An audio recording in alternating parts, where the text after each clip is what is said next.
تاریخ انسانیت کا وہ مبارک لمحہ جب کائنات کے سب سے مقدس گھر خانہ کعبہ کے اندر ایک ایسا نور ظاہر ہوا جس نے آنے والے وقت میں علم، عدل، شجاعت، وفا اور ایمان کی روشن مثالیں قائم کر دیں۔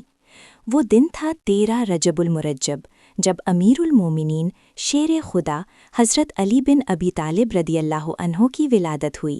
حضرت علی کی ولادت خانہ کعبہ میں ہونا اللہ تعالیٰ کا ان پر ایک عظیم فضل اور ان کی رفعت مقام کی گواہی ہے۔ آپ نبی کریم صلی اللہ علیہ وسلم کے چچا زاد بھائی، بچپن سے آپ صلی اللہ علیہ وسلم کی زیر تربیت اور سب سے پہلے ایمان لانے والوں میں سے ہیں۔ آپ کی پوری زندگی نبی کریم صلی اللہ علیہ وسلم کے ساتھ وفا، قربانی اور دین کی خدمت سے عبارت ہے۔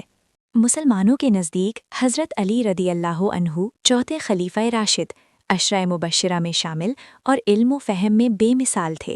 آپ کی زبان سے نکلنے والے اقوال آج بھی علم و حکمت کے خزانے ہیں۔ آپ کا کردار: میدان بدر، احد، خندق و خیبر کے عظیم مجاہد، عدالت، علم اور تقوی کی زندہ مثال، زہد، شجاعت اور حلم کا پیکر۔ آپ کی ولادت کی خوشی میں دل ایمان سے لبریز ہو جاتا ہے۔ ان کا ذکر زبان پر آتے ہی عقیدت جھوم اٹھتی ہے اور امت کو ان کی سیرت سے وفا، عدل اور اخلاص کا درس ملتا ہے۔ اللہ ہمیں حضرت علی رضی اللہ عنہ کی محبت عطا فرمائے اور ان کے نقش قدم پر چلنے کی توفیق دے، آمین۔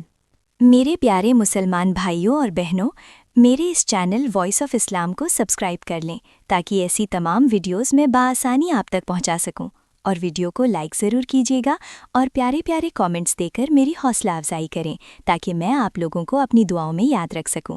اسی کے ساتھ اجازت دیجیے، شکریہ، اللہ حافظ، اپنا خیال رکھیے گا۔